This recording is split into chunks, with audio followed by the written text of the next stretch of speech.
চার মাযহাবের ইমামের অন্যতম একজন মাযহাবের ইমাম, আরে মালিকি মাযহাবের ইমাম ইমাম মালিক রাহমাতুল্লাহ আলাইহি। তিনি মদিনায় বসবাস করতেন, মদিনায় থাকতেন।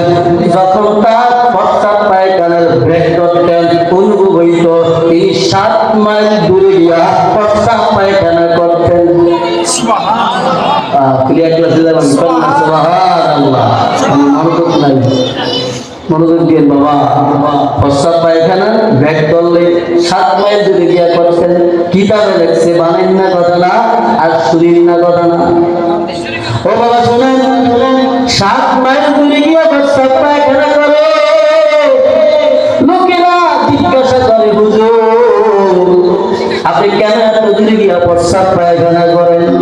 আর মদিনায় তো আবু জাহিল্লার বাড়ি আছে, তার বাড়ির ভিতরে বাথরুম আছে, ঠিকই না? বাথরুম আছে না? হায় হায়, 7 মাইল দূরে গিয়া প্রস্রাব পায়খানা করেন, কি দরকার এত দূরে যাওয়ার? ইমাম মালিক রাহমাতুল্লাহ আলাইহি তিনি কয়, ওরে লোকেরা শোনো, 7 মাইল দূর পর্যন্ত আমি মদিনার ওই সুগন্ধকে অনুভব করি। 7 মাইল পর্যন্ত মদিনার রওজা শরীফের সুগন্ধকে অনুভব করি। 7 মাইল দূরে যখন যাই তখন আর পাই না।